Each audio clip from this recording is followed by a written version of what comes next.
ვაშინგტონში გამართული მოლაპარაკებების შედეგები ევროპის ლიდერებმა მსურველთა კოალიციის წევრებს ვიდეო კონფერენციაზე გააცნეს. შეხვედრაში 30 ლიდერი მონაწილეობდა.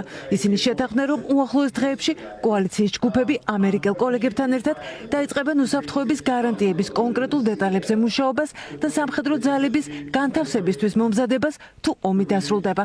მსურველთა კოალიცია თანხმდება, რომ რუსეთის მხრიდან პირველი ნაბიჯი ძალადობის შეწყვეტა უნდა იყოს. მიმდინარე ომის ფონზე დიპლომატიის ძალისხმევა აქტიურდება. არსებობს ძლიერი იმპულსი უსაფრთხოების გარანტიების ირგვლივ.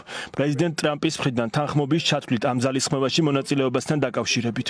ჩვენ მივესალმებით ამ გადაწყვეტილებას ევროპა მზადაა საკუთარი როლი შეასრულოს ამ ძალისხმევაში. ახლა უნდა დავაჩქაროთ პრაქტიკული სამუშაოები, რომ მოვამზადოთ ისეთი გარანტიები, რომელიც ნატოს მეხუთე მუხლის მსგავსი იქნება. მსურველთა კოალიცია აქტიურად უნდა იყოს ჩართული ამ პროცესში. უკრაინის შეერაღებული ძალები იქნებიან თავდაცვის პირველ ხაზზე. ამიტომ უნდა გავაძლიეროთ ჩვენი სამხედრო მხარდაჭერა უკრაინისთვის. უკრაინა იქნება დღის წესრიგში მთავარი საკითხი მომდევნო კვირების განმავლობაში. და პირველი ნაბიჯი უნდა იყოს რუსეთის მხრიდან ძალადობის დასრულება. ჩვენი მთავარი პრიორიტეტი უნდა იყოს მკვლელობების შეჩერება. ჩვენ უნდა შევინარჩუნოთ ზეწოლა სანქციებით, თუ რუსეთი პირობებს არ შეასრულებს.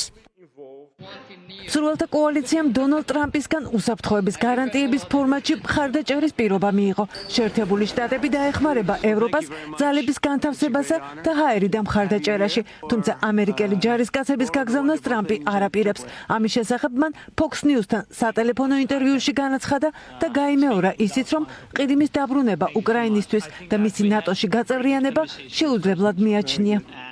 უკრაინა არ იქნება ნატოს ნაწილი, მაგრამ ევროპის ქვეყნებს, საფრანგეთს, გერმანიას და ბრიტანეთს სურთ ადგილზე ჯარი ჰყავდეთ. გულახდილად გეტყვით, არ მგონია ეს პრობლემა გახდეს. ვფიქრობ, რომ პუტინი დაიღალა, მაგრამ ვინ იცის, ვნახავთ ეს ყველაფერი რით დასრულდება. ბოლოს და ბოლოს უკრაინა დაიბრუნებს საკუთარ ცხოვრებას, აღარ დაკარგავენ ადამიანებს და მიიღებენ ბევრ მიწას, მაგრამ ეს ომია, რუსეთი კი ძლიერია.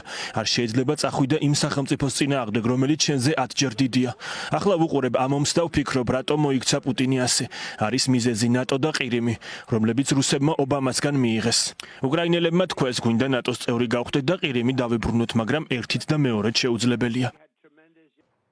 ვოლოდიმირ ზელენსკი ტერიტორიების საკითხზე საუბარს მხოლოდ ვლადიმერ პუტინთან პირისპირ შეხვედრისას აპირებს. შეერთებული შტატების პრეზიდენტმა უკრაინის და ევროპის ლიდერებთან შეხვედრის დროს პაუზა აიღო და ვლადიმერ პუტინს ტელეფონით ელაპარაკა.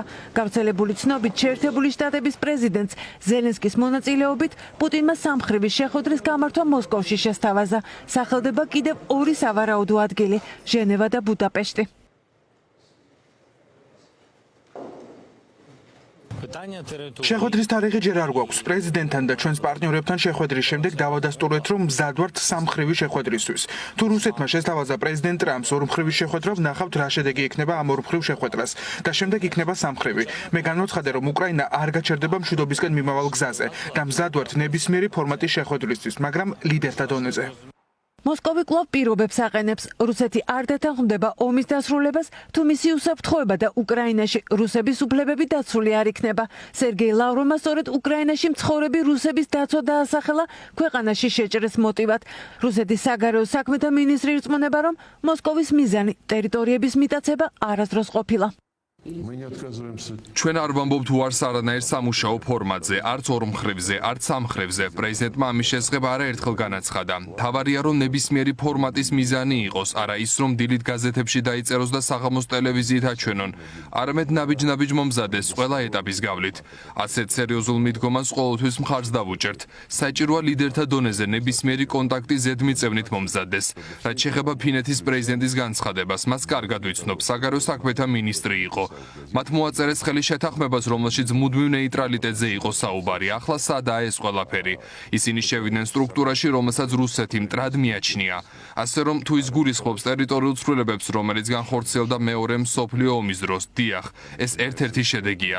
ტერიტორიული ცვლილებები ხშირად ხდება შეთანხმების მიღწევის განუყოფელი კომპონენტი. ამის ბევრი მაგალითი არსებობს.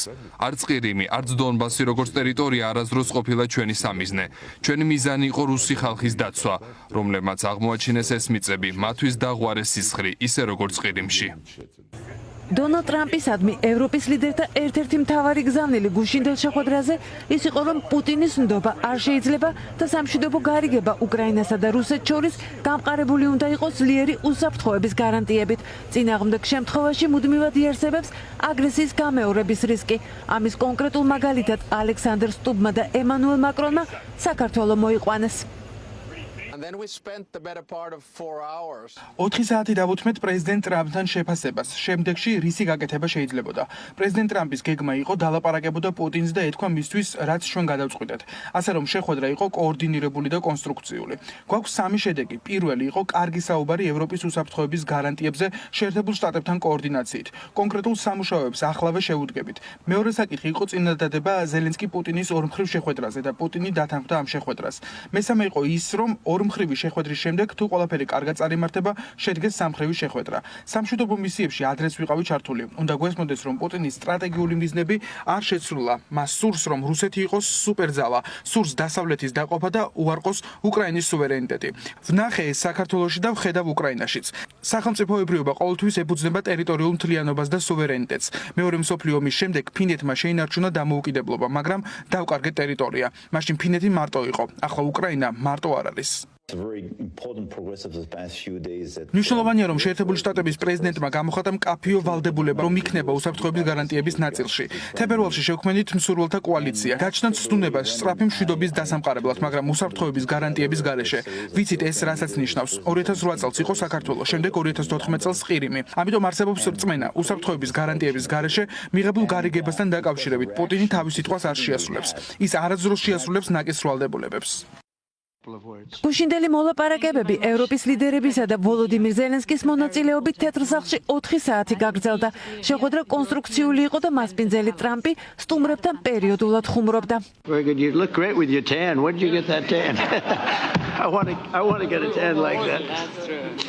მშვიდად ჩაიარა ოვალურ კაბინეტში დონალდ ტრამპისა და ვოლოდიმირ ზელენსკის შეხვედრამაც. პირველი ნიშანი კი ტრამპის კომენტარი იყო უკრაინის ლიდერის ჩაცმულობაზე.